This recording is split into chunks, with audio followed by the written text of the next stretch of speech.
UTS clips চ্যানেলে আপনাকে স্বাগত। শিখুন আর এনজয় করুন। এই বড় লোকের ঘরে জন্মেছে, এর তো ফিউচার সেট, এরকম একটা ব্যাপার থাকে। আর গরিবের ঘরে জন্মেছে, একে কষ্টই করতে হবে। তো ভগবান কষ্ট কেন দেয় মানুষকে? তার আগে ভগবান কেন কষ্ট দেয় এই এই প্রসঙ্গে বলার আগে তোমার কাছে আমি তোমাকেই জিজ্ঞাসা করছি, তোমার কাছে এই ভগবান কি? ভগবান শব্দটা বলছো তো, তিনি কষ্ট দেন পরে। চিফ জাস্টিস অফ ইন্ডিয়া কেন কষ্ট দেয় আমাদের? আমরা চিফ জাস্টিস অফ ইন্ডিয়াকে চিনি, চন্দ্রচূড় সাহেবকে আমরা চিনি, তার কথাবার্তা শুনি, তার ছবি দেখি, তাই না? প্রধানমন্ত্রী কেন কষ্ট দেন আমাদের? আমরা প্রধানমন্ত্রীকে চিনি। মুখ্যমন্ত্রী কেন কষ্ট দেন? আমরা তাকে চিনি, তিনি কি বলেন, তিনি কি করেন, তার মুদ্রা টুদ্রা আমরা জানি। হ্যাঁ, কিন্তু ভগবান কেন কষ্ট দেয় বলার আগে, ভগবানকে কি তুমি চেনো? তাকে কি তুমি জানো? তাই তোমার কাছে নিশ্চয় ভগবান বলে একটা কিছু ছবি আছে, সেই ছবিটা তুমি আগে বলো। হোয়াট ইজ ভগবান তোমার মতে? আমি ছোটবেলা থেকে যেটা দেখেছি, আমাদের ঘরে গোপাল পুজো হয়, কৃষ্ণ পুজো হয়, আমি তাকেই মানে ভগবান হিসেবে দেখি। বা কিছু সমস্যা হলে সেই গোপাল কি কখনো তোমাকে বলেছে যে আমি তোমাকে একদম কষ্ট দেবো না, বা আমি শুধু আম্বানির ছেলেকে খুব কষ্ট বা বা সুখে রাখবো, এমনি কখনো বলেছে? তা তো বলেনি। তাহলে তো তুমি দেখেছো যে গোপাল পুজো হয়, বুঝতে পেরেছো? এবং সেটা দেখে তোমার মধ্যে একটা সামান্য একটা ভক্তি বা শ্রদ্ধা রয়েছে। কিন্তু ভগবান কথাটার মানে আগে তোমাকে বলি, শব্দটাকে বলি। ভগবতী তরুণী যিনি থাকেন তাকে বলা হয় ভগবান। কোনো নর শরীরে, অর্থাৎ কোনো মানুষের শরীরে যখন আমরা ঈশ্বরের পূর্ণ প্রকাশ দেখি, তখন তাকে বলি ভগবান। 1 নম্বর কথা, এটা মনে রেখো। 2 নম্বর হচ্ছে ভক্তের ভগবান, সবার ভগবান নয়। অর্থাৎ আমি ধরো ঠাকুর রামকৃষ্ণকে খুব ভক্তি করি, আমি বলি ঠাকুর রামকৃষ্ণ আমার ভগবান। তুমি হয়তো করো না, তুমি হয়তো গোপালকে বা শ্রীকৃষ্ণকে করো, তুমি বলছো না আমার ভগবান শ্রীকৃষ্ণ। কমপ্লিটলি অ্যালাউড এটা। মানে আমার ভগবানকেও তোমাকে বলতে হবে যে আচ্ছা, না হলে আমি তোমাকে গলা কেটে দেবো, সেরকম কনসেপ্ট ভারতবর্ষের ধর্মতে একেবারেই নেই। সুতরাং ব্যাপারটা পার্সোনাল। ভগবান ব্যাপারটা সম্পূর্ণ পার্সোনাল, ব্যক্তিগত। 1 নম্বর। আরেকটা 3 নম্বর কথা হলো, এই যে তোমাদের মাথার মধ্যে একটা ধারণা রয়েছে, এই পৃথিবী, জগৎ, মানুষ, সংসার, জীব জন্তু, পশু, আর ভগবান আলাদা কোথাও একটা বসে মানুষের ভালো মন্দ ঠিক করছেন, এই ছবিটা মাথা থেকে একদম সরিয়ে দাও। ওরকম কিছু নেই। ভগবান তোমার মধ্যে রয়েছেন, ভগবান আমার মধ্যে রয়েছেন।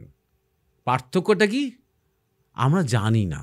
আর একজন জ্ঞানীর সাথে আমাদের পার্থক্যটা কি? তিনি জানেন, তিনি চর্চা করেছেন, নিজে সাধনা করেছেন, করে সেটাকে বোধ করেছেন, সেটাকে পারসিভ করেছেন। ওরা একটা সৃষ্টিকর্তা কিছু বসে নেই। 4th পয়েন্ট, এটা খ্রিশ্চান কনসেপ্ট।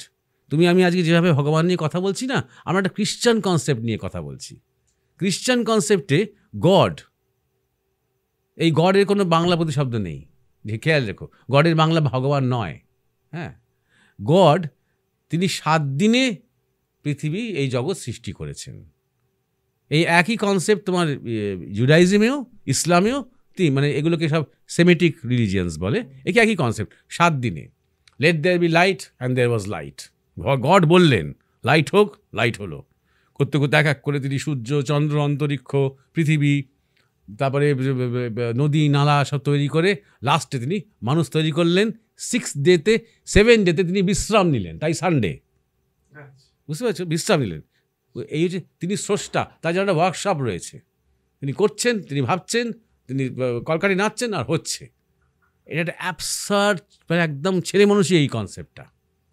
ভারতবর্ষ বলছে যে তিনি নিজেকে প্রকাশ করছেন এই জগতের মধ্যে। এক মহৎ শক্তি, এক মহৎ ইচ্ছা, তিনি কিছু সৃষ্টি করছেন না। তিনি জগতে মানে জগতে তিনিই তুমি হচ্ছেন, তিনি আমি হচ্ছেন, তিনি গাছপালা, বৃক্ষ, মশা, পোকা, মাকড়, নদী, নালা, পৃথিবী, গ্রহ, অন্তরিক্ষ সব তিনি হচ্ছেন, নিজেকে প্রকাশ করছেন। আমি যদি খুব কষ্ট পাচ্ছি হয়, তিনি আমার মধ্যে থেকে কষ্টটা নিচ্ছে, মানে ভোগ করছেন, তিনি ভোগ করছেন। সব কিছু কিন্তু আমরা ভোগ করি, সুখও ভোগ করি, দুঃখ কিন্তু ভোগ করি। কখনো কখনো দেখবে কোনো কোনো ক্ষেত্রে দেখবে দুঃখ ভোগ করতে মানুষ ভালোবাসে, দুঃখের সিনেমা দেখতে যায়, লোকে কাঁদতে যায়, রুমাল দিয়ে চোখ মুছতে যায়, জানে দুঃখের সিনেমা যায়, লাস্টে বিরহ আছে, মিলন নেই, তাও যায়। সুতরাং দুঃখটাকে সবসময় খারাপ ভেবো না, দুঃখর প্রয়োজন আছে, দুঃখটা আমরা পছন্দ করি, অনেকে নৃশংসতা পছন্দ করি, আমরা যুদ্ধ, মারামারি, অ্যাকশন এইসব সিনেমা দেখতে ভালোবাসি, তারপরে বেরিয়ে এসে বলি শান্তি চাই, যুদ্ধ নয়, করে একটা মানে ভণ্ডামি করি। বুঝতে পেরেছো?